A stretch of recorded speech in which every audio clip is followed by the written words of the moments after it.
Students to our today's new video. तो आज हम देखने वाले हैं न्यूरोट्रांसमीटर के बारे में और हम देखने वाले हैं कि डिफरेंट टाइप ऑफ न्यूरोट्रांसमीटर और उनका सिंथेसिस कैसा होता है। तो न्यूरोट्रांसमीटर के जो हम टाइप्स देखने वाले हैं स्टूडेंट्स, उसमें है अमीनो एसिड, कैटेकोलामाइन, एसिटिकोलिन और सेरोटोनिन। और इन सब का सिंथेसिस एक सिंपल स्टेप वाइज प्रोसेस में देखने वाले हैं और उसमें कौन से एंजाइम इन्वॉल्व होते हैं। तो चलो एक एक कर स्टार्ट करते हैं। सबसे पहले हम देखने वाले हैं हमारा सबसे सिंपल न्यूरोट्रांसमीटर, जिसे हम अमीनो एसिड के फॉर्म में रिसीव करते हैं, यानी कि ये अमीनो एसिड से बना है। और जितने भी हम देखने वाले हैं वो उसकी कंपोजिशन और उनके फंक्शन के साथ। तो स्टूडेंट्स, जो हमारा अमीनो एसिड न्यूरोट्रांसमीटर है स्टूडेंट्स, वो एक स्टेप वाइज रिएक्शन में बनता है और जो हमारा एंड प्रोडक्ट है वो है गाबा। और आपने बहुत जगह पे सुना होगा कि गाबा न्यूरोट्रांसमीटर, पर ये गाबा क्या है? इसका फुल फॉर्म है gamma amino butyric acid. Gamma amino butyric acid. तो ये है गाबा, ये कोई मिलिन गाबा नहीं है स्टूडेंट, ये है गाबा। तो स्टूडेंट चलो स्टार्ट करते हैं। तो सबसे पहला यहाँ पर अल्फा कीटोग्लूटारेट इन्वॉल्व है। ये भी एक अमीनो एसिड है जो कन्वर्ट हो जाता है ग्लूटामीन के अंदर। और ग्लूटामीन ये एक स्टेप वाइज रिएक्शन है जो हमारा न्यूरोट्रांसमीटर फॉर्म होता है। तो अल्फा कीटोग्लूटारेट फॉर्म होता है ग्लूटामीन में और ग्लूटामीन बनता है ग्लूटामेट में। पर यहाँ पर एंजाइम इन्वॉल्व है ग्लूटामिनेज। कौन सा इन्वॉल्व है स्टूडेंट्स? एंजाइम ग्लूटामिनेज। और फिर ग्लूटामेट कन्वर्ट होता है हमारे गाबा के अंदर और यहाँ पर एंजाइम इन्वॉल्व है ग्लूटामेट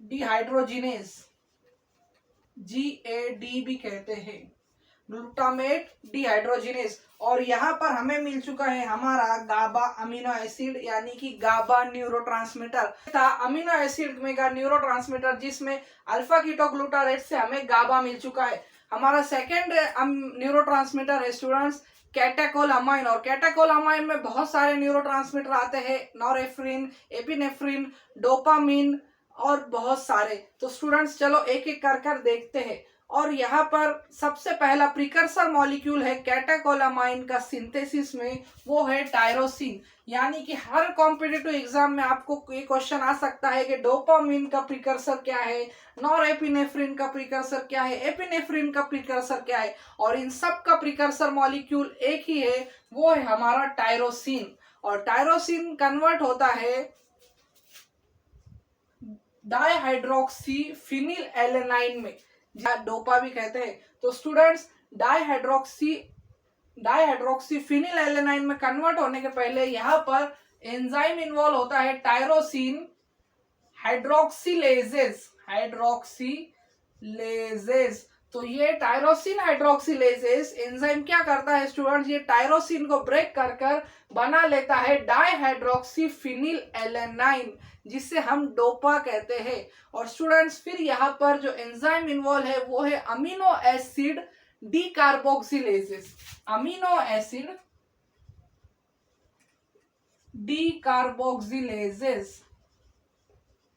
और ये क्या करता है स्टूडेंट्स? ये बनाता है हमारा प्लेजर हार्मोन, यानी कि डोपामीन। और डोपामीन बनता है, डोपामीन से ये प्रोसेस खत्म नहीं होती कैटेकोलामाइन के न्यूरोट्रांसमीटर की। डोपामीन आगे जाता है, कन्वर्ट होता है और वो बनता है नॉरएपिनेफ्रिन में या नॉरएपिनेफ्रिन में। और यहाँ पर एंजाइम है स्टूडेंट्स डोपामीन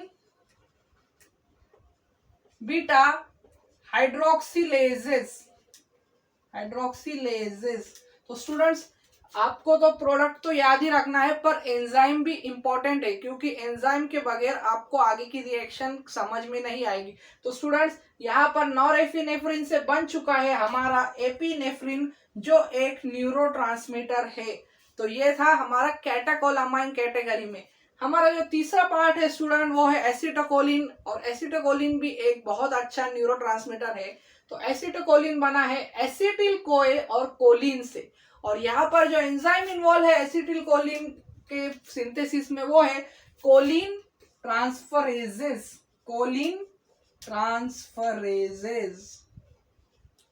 और ये क्या करता है, कोलिन को एसिटिल को ए से बाइंड करने में मदद करता है और हमारा न्यूरोट्रांसमीटर बन जाता है एसिटिल कोलिन। और हमारा जो फोर्थ न्यूरोट्रांसमीटर है स्टूडेंट्स वो है सेरोटोनिन, और सेरोटोनिन एक मूड हार्मोन भी है। तो स्टूडेंट्स सेरोटोनिन का प्रिकर्सर मॉलिक्यूल आपको ध्यान में रखना है, वो है ट्रिप्टोफैन। यानी कि हमारे एपिनेफ्रिन, डोपामिन और नॉरएपिनेफ्रिन का क्या था स्टूडेंट्स, टायरोसिन, और यहाँ पर क्या है सेरोटोनिन का ट्रिप्टोफैन। बस इतना सिंपल प्रिकर्सर मॉलिक्यूल याद रखने पर आपको कॉम्पिटिटिव एग्जाम क्लियर हो जाएगी। तो स्टूडेंट्स ट्रिप्टोफैन कन्वर्ट होता है 5 हाइड्रोक्सी ट्रिप्टोफैन में, और 5 हाइड्रोक्सी ट्रिप्टोफैन कन्वर्ट होता है तो स्टूडेंट्स 5 हाइड्रोक्सी ट्रिप्टामाइन में कन्वर्ट होता है। और आप सोच रहे होंगे स्टूडेंट्स, आप सोच रहे होंगे कि सेरोटोनिन तो यहाँ पर बना नहीं, पर यही 5 हाइड्रोक्सी ट्रिप्टामाइन ही हमारा सेरोटोनिन है, ये इसका केमिकल नेम है, और फिर हमारा बन चुका है सेरोटोनिन। तो ये हमारा सेरोटोनिन है स्टूडेंट्स। तो ये थे हमारे आज के न्यूरोट्रांसमीटर, जिसमें हमने देखा अमीनो एसिड में हमने गाबा का सिंथेसिस देखा, यानी गामा अमीनो ब्यूटेरिक एसिड का, और कैटेकोलामाइन में हमने देखा टायरोसिन के प्रिकर्सर के इन्वोलेशन के साथ एपिनेफ्रिन का, जिसमें डोपामाइन भी सिंथेसिस हो रहा है, और एसिटिल कोलिन का, जिसमें एसिटिल कोई और कोलिन के फॉर्मेशन से बनता है एसिटिल कोलिन, और ट्रिप्टोफैन के प्रेजेंस के अंदर यानी प्रिकर्सर मॉलिक्यूल के अंदर हमें मिलता है हमारा सेरोटोनिन। तो स्टूडेंट्स मुझे आशा है कि आपका कॉन्सेप्ट न्यूरोट्रांसमीटर के बारे में क्लियर हो चुका होगा। ऐसी ही वीडियोस के लिए मेरे चैनल को लाइक करें, शेयर करें और सब्सक्राइब करना ना भूलें। Thank you for watching.